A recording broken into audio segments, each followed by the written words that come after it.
welcome to Live Interactive English. Hi, everybody. I am Shane. And I am Matt. And hey, we're going to be going to a special place on a journey to Beipu. Right. So, yeah, Beipu is one of these old historic towns in Taiwan where you can see old streets and traditional culture. Have you ever been to Beipu, though?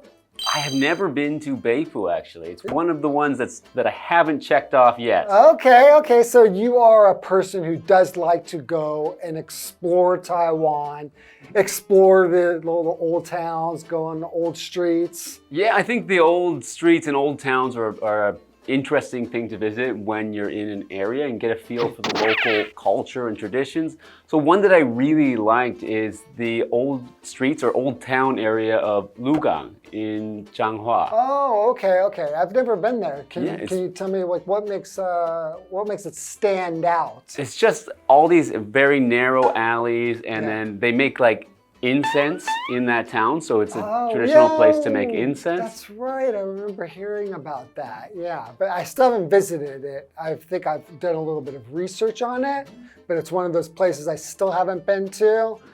I think an old favorite for me, I think it's like if you're going to bring friends or family when they're visiting Taiwan from another country, you have to go to Jiufen. Oh, right. It's like, up here in the north, it's pretty close to Taipei, and it's got a really nice view from there. Yeah, that's true. It's in a pretty area. I think to me, the old street itself, it's so crowded and narrow. Especially on weekends. Yeah, and I always seem to hit the rain when I get there, and then all of the awnings that are coming off of the roof just drip water all over you. So I haven't had great experiences, but it does have a very nice view. Okay. And the food is pretty decent too. Well, maybe Beipu will be a better option for you then, because we're going to learn about that today in our article called Beipu, Gold Leaf and Hakka History, Part 1. All right, let's get into it.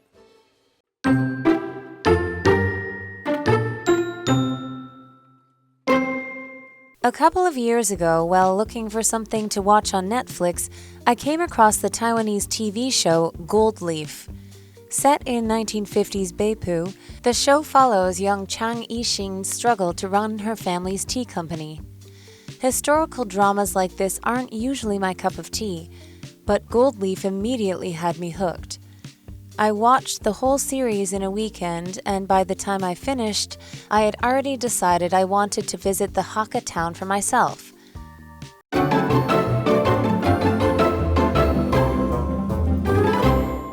Okay, so we're looking at part 1 of Beipu, Gold Leaf and Hakka History. Now, this is a story being told in the first person, just meaning there's a person who went and visited there and is now recounting their experiences going there and letting us know what it was like. Right, so they're writing from their own perspective. From their own perspective, All right. That's right. A couple of years ago, while looking for something to watch on Netflix, I came across the Taiwanese TV show Gold Leaf. Okay, now I can relate to this, watching Netflix. Yes. Right? And since we're in Taiwan, usually on Netflix, the top 10, there is a lot of either Chinese or mostly Asian things. Yeah. Right? When we're coming from the United States or Canada, we'd get a lot of different things because Netflix will basically, depending on the location that you're at, the top shows will be based on your location. So sometimes you get Taiwanese shows that come up, and I think I saw this come across there, but I have to admit I never watch any Taiwanese TV shows. But I watch a lot of Netflix. Okay, yeah, I watch a lot of Netflix too, but I have not watched Gold Leaf. Oh, okay. So neither one of us has watched it. Neither one of us has been to Beipu. Okay. Set in 1950s Beipu, the show follows young Jiang Yixin's struggle to run her family's tea company. Oh, so we call a period piece. piece. If we call something a period piece when we're talking about movies or literature, we're talking about a time set in, like, usually in the past, right? Back in some era or time set in the past. We call this a period piece. So being that this is in the 50s, they'll probably have a lot of things on the set, and lots of the clothing and everything will be things that you would have seen during the 1950s and nothing that's going to be modern. Right, so it'll really take you back to that time when you watch that show. Feel like you're there. Right, okay. So historical dramas like this, we could also call them historical dramas or period pieces, like this aren't usually my cup of tea. But Gold Leaf immediately had me hooked. Okay, so the person, the author here, he's saying they're not usually my cup of tea. What does it mean if something is not your cup of tea? If I say something's not my cup of tea, it means it's not something I usually like. It's not my preference. It's not your preference.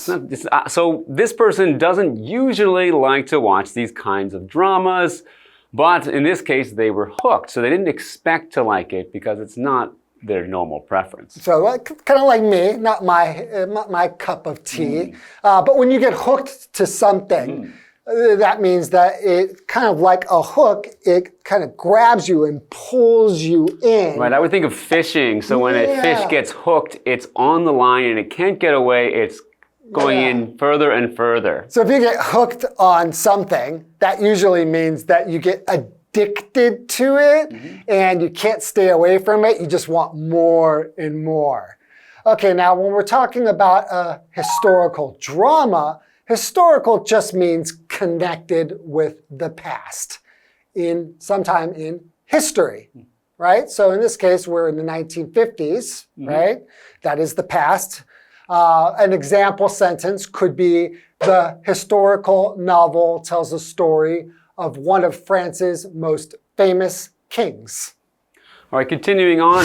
I watched the whole series in a weekend. And by the time I finished, I had already decided I wanted to visit the Hakka town for myself. Oh, okay. So they watched the whole series. So that means they watched all of the episodes, all of the TV show. Yeah, right. So a TV series is going to be composed of episodes, and then, so maybe episodes and then seasons. Seasons. Which, are groups of episodes, and then the entire series would be all of the seasons together. Okay, right. So the person watched the show and then decided that they wanted to go there for themselves. Oh, that's very interesting. Okay, let's take a short break and we'll be right back.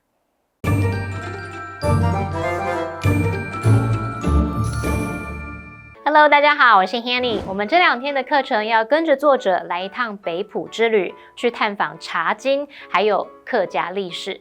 那几年前啊，作者在 Netflix 偶然发现了《茶经》这一出台湾电视剧，它是以1950年代的北埔为背景，来讲述年轻的张艺兴努力经营家族茶叶公司的故事。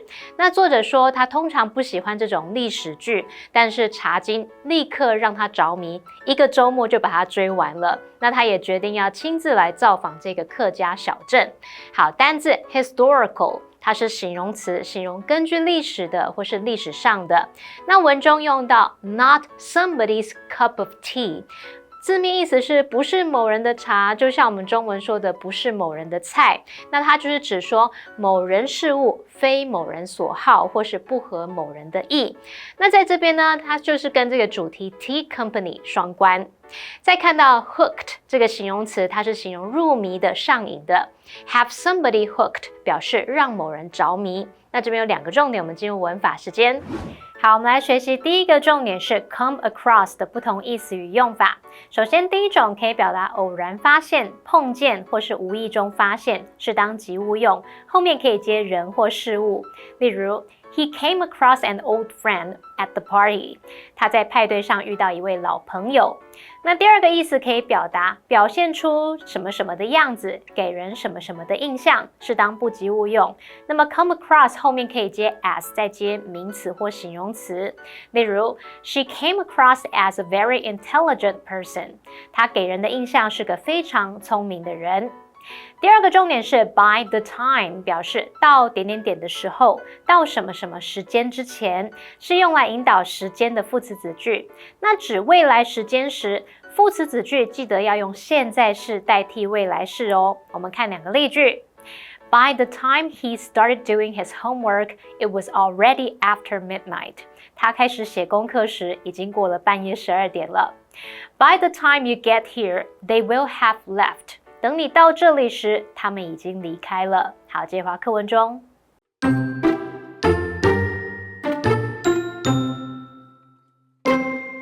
My first stop was the Jiang Ashin Mansion. The building belonged to the family that Gold Leaf is based on, and it is one of the few filming locations from the show that is actually in the town. Next, I wandered through Beipu's narrow alleys. Before the Hakka arrived here, the land was used by indigenous peoples. Conflicts between the groups were common, and because of this, Beipu was designed with many confusing lanes to keep out attackers. Nearly 200 years later, it still works to confuse outsiders. I had to check my map more than once.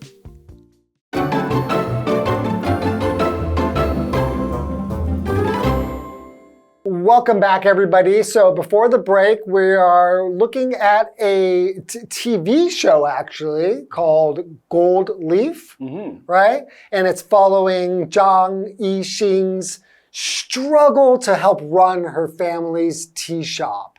And after our writer watched the series, it's usually not something the writer would be interested in. But after watching it, got pretty interested, so decided that they wanted to go there and maybe visit for themselves. That's right, to visit the town of Beipu, where the series is set. That's right, Beipu. Yeah, okay. All right, let's continue. My first stop was the Jiang Ashin Mansion. Okay, so a mansion is a very large home or a very large building where people live. Yes, right. Usually quite luxurious, right? The building belonged to the family that Gold Leaf is based on, and it is one of the few filming locations from the show that is actually in the town. Oh, interesting. So they shoot a lot of the film outside of Beipu.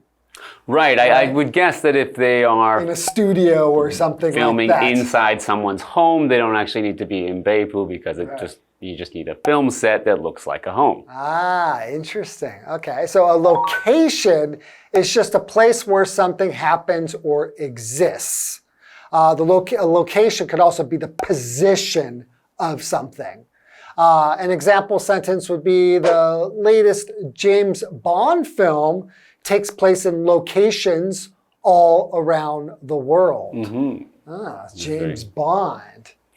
Those are some places that you could go to visit if you're a big James Bond fan. That's true. Yeah, a lot of times after you watch TV shows, you do get inspired, TV shows or movies, by the beauty or just by, the excitement that you see in a town. So it's not unlikely that, it's not surprising that the writer would go and watch this TV series and then decide, oh, wow, I'm going to check it out. Yeah.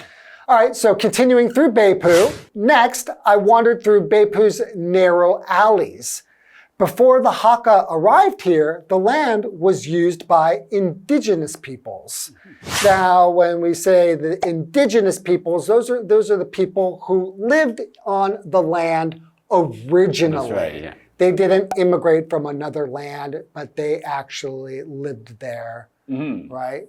From the beginning of history as we know it. Original inhabitants. That's correct, okay? And so what does wander mean? Okay, so to wander means to walk without any particular destination. So you wander around means you're just walking, you're not going anywhere, maybe you're just looking, you'll see whatever you see. So when you wander through a town like this, when you're in an old town, it's nice to just wander because you don't need to be going anywhere in particular, just enjoying the sights. So an example sentence, I enjoy wandering around my town. Oh, okay. Is that true? Do you wander? I do. Do you wander around Taipei? I do wander around a lot. Yeah, you do. You are a wanderer, right? We have another vocabulary word, alley. There are a lot of alleys in Taipei. It's a narrow passage behind or between buildings. So, for example, you could say to get to the store, we need to go down this alley. So it's smaller than a road or a street or a boulevard. Right. So one difference, though, I think in Taiwan, a lot of people's address would be on an alley. I live on an alley. Yeah. When I think of an alley in Canada or the United States, it's really the place behind the buildings where you keep your garbage cans or park your car or something like that, right? You're typically, you wouldn't have your address on an alley in well, at least in Northern America. Right. Okay. All right, continuing. Conflicts between the groups were common. And because of this, Beipu was designed with many confusing lanes to keep out attackers. That's interesting to actually design the area to have confusing lanes so that attackers would not be able to get to them as easily, I suppose. Take a quick turn left or right and they don't know where you're going. And we're waiting for you, right? Yeah. Okay, so those are confusing turns. So that's confusing lanes. So to confuse means to mix up the mind or cause someone to be, bewildered or not thinking clearly. So when they say that these alleys are confusing, it means it's probably very hard to know which is the right direction to go or very hard to find your way through them. So another example, the math problem confused me. Okay. Continuing, nearly 200 years later, it still works to confuse outsiders. I had to check my map more than once. So even the writer is saying here, wow, it is really confusing to walk through these lanes. That's, they're still just going this way and going that way, and it's pretty confusing. Right. All right, this sounds like a very interesting trip to this town of Beipu, but there's still a lot more to come that we're going to find out next time in part 2. So we'll see you then. Okay, see you then.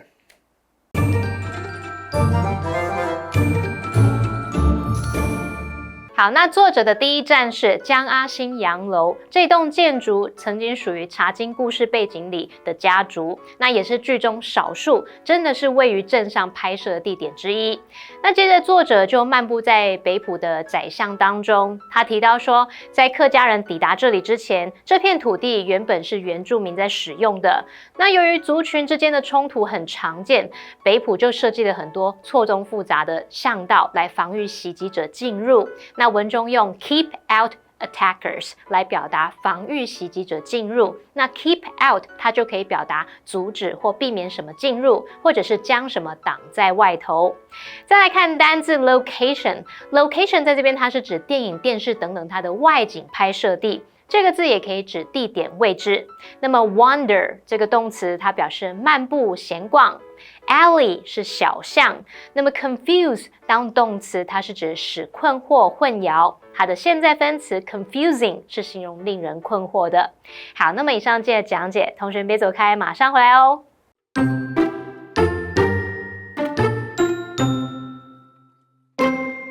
A couple of years ago, while looking for something to watch on Netflix, I came across the Taiwanese TV show Gold Leaf.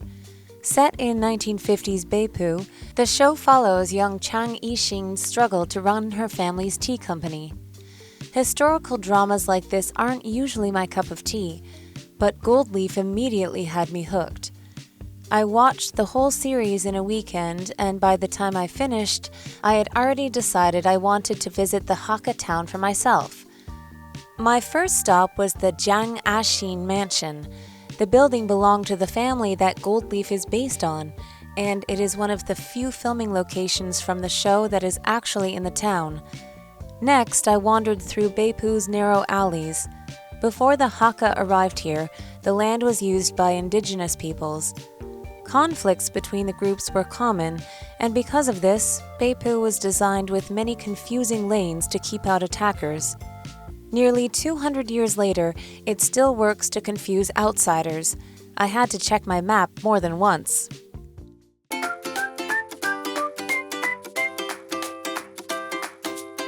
Here's how to play. The host will be holding 3 cards.